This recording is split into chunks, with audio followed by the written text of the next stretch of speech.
logo a vingança virá de uma centena de lugares. Sede, fome.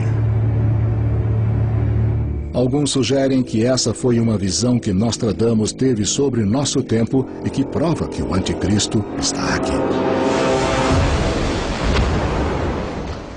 Ao usar a palavra vingança, estará ele apontando para as guerras no Iraque, no Afeganistão, no Extremo Oriente, em nossas próprias cidades? Estaria o vidente se referindo à sede e à fome, a privação total que há hoje em aldeias pobres de áreas de seca? O gênio de Nostradamus pode não ter se manifestado como vidente ou como profeta, mas como poeta surrealista. Seus versos são quebrados, são difíceis de compreender e parecem falar a certos níveis da mente humana que nem sempre são fáceis de alcançar.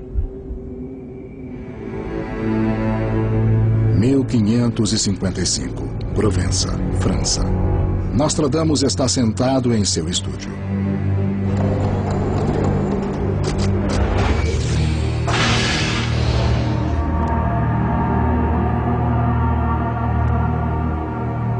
A certa altura, ele ouve uma voz e, de repente, suas roupas estremecem.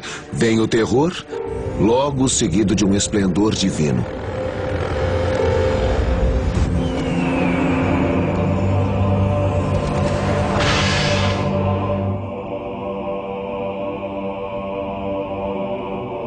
Evidências sugerem que Nostradamus identificou o primeiro anticristo numa quadra especialmente hermética.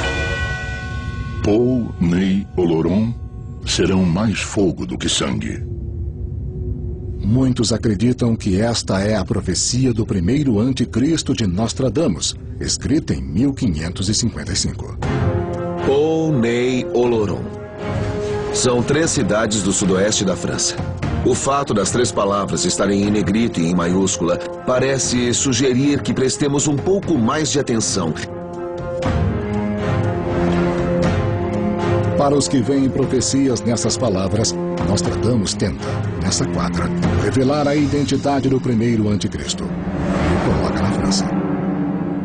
Quando rearranjamos as letras das 3 pequenas cidades, formamos Napoleão Roi, Napoleão Rei, e Roi usando um Y, que é como se escrevia na época.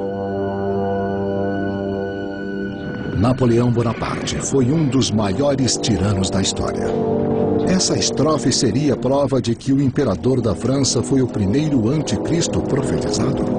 Nostradamus viu o surgimento de Napoleão 233 anos antes de ele assumir o poder? Um imperador nascerá perto da Itália e custará muito caro a esse império. Nascido na Córcega, a 50 quilômetros da Itália, Napoleão se autoproclamou imperador da França em 1799 e se apresentou como herói e salvador de seu povo. Historiadores veem Napoleão como um herói, um salvador da França, no tempo em que ela estava economicamente aniquilada, quando a França precisava de um salvador. Ele veio como um falso messias, alguém que dominou a população inteira e coroou a si mesmo. Quem o segue cria o mal, ou seja, ele influencia as pessoas. Segundo Nostradamus, a habilidade de aparecer como salvador e seduzir a população inteira é característica do anticristo.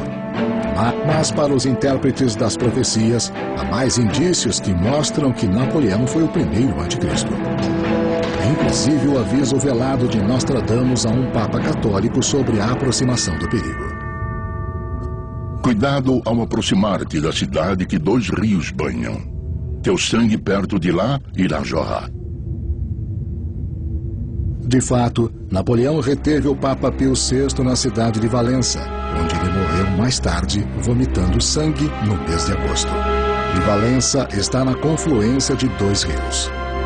Seguidores do vidente dizem que até contemporâneos de Napoleão viram a semelhança do imperador com os escritos de Nostradamus.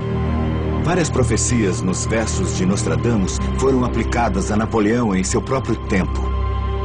Uma, por exemplo, diante do nome nunca usado por outro rei francês, Quer dizer, ninguém mais se chamou Napoleão na monarquia francesa e não era o nome da ex-dinastia governante dos Bourbon. Raio algum foi tão devastador, estremecem Itália, Espanha e Inglaterra. Todas terras invadidas ou atacadas por Napoleão. Esse tipo de profecia foi facilmente associada a ele. Mas acredita-se que talvez o caos e o derramamento de sangue trazidos em nome de Napoleão o qualificam como o anticristo. Nostradamus parece esclarecer que o presumido primeiro anticristo também seria imerso em sangue. Ele é menos príncipe do que carniceiro. Certamente Napoleão foi responsável pela morte de muita gente. Quando invadiu a Rússia em 1812, seu exército começou com 600 mil homens e quando voltou derrotado estava com 18 mil. Ele é o primeiro anticristo, porque uma característica comum a eles é o grande derramamento de sangue. E houve um grande derramamento de sangue com Napoleão.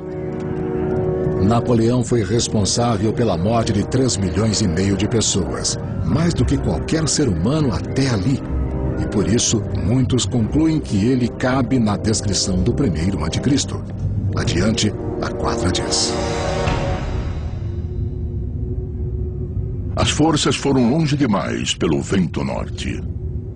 Até a derrota, depois de ir longe demais na Rússia, o vento norte parece estar citada nas quadras de Nostradamus.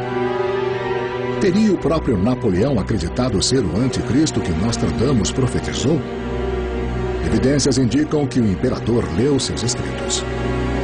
Napoleão possuía uma coleção das profecias de Nostradamus em sua cabeceira.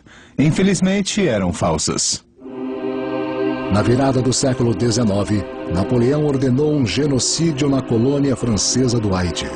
Suas tropas chacinaram pelo menos 100 mil escravos, envenenando alguns com gás de óxido de enxofre nos porões de navios franceses.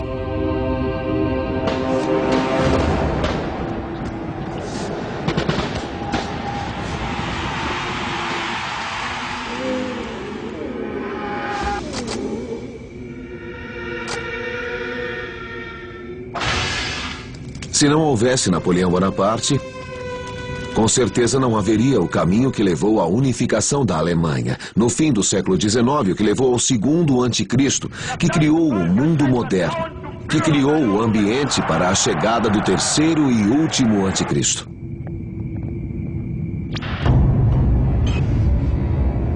Não há dúvida de que o rastro de sofrimento deixado por Napoleão faz dele um dos monstros da história.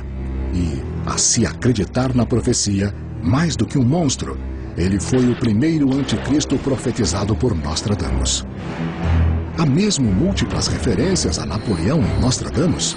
Serão elas mais do que coincidências?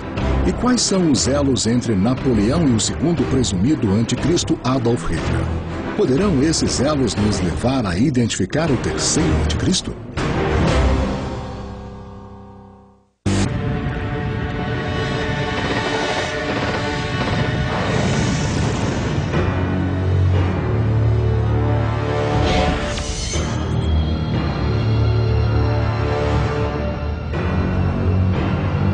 Quais, se houverem, são os sinais do Armagedon? Tirarei os israelitas das nações para onde foram. Reunirei a todos eles para trazê-los de volta à sua terra. Sabemos que Deus disse no Velho Testamento, no fim dos tempos, eu levarei meu povo dos 4 cantos da terra de volta ao país de seus antepassados, a Palestina. Isso, literalmente, abriu a cortina para o anticristo entrar em cena. Estamos examinando se um anticristo de proporções bíblicas chegou para acelerar o caos e a destruição que vemos no mundo moderno. As quadras de Nostradamus sugerem que esse anticristo será o último de 3 falsos messias. Sua chegada será imediatamente precedida por outro mal. O mal que cria as condições para que o último dos anticristos de Nostradamus destrua o mundo. Há séculos, seguidores de Nostradamus examinam suas quadras atrás de pistas que identifiquem o segundo anticristo. das profundezas da Europa Ocidental. Nostradamus temia que o segundo anticristo fosse muitas vezes mais brutal do que o primeiro. Nostradamus nos diz que algo totalmente inusitado vai aparecer na Terra. E descreveu isso nos 2 primeiros anticristos. Não eram apenas monstros nacionais, eram monstros supranacionais com influência mundial. Acho que é isso que ele quer dizer. Suas profecias do segundo anticristo são muito insistentes e específicas. Muitos concordam que elas apontam diretamente para o maior louco da história.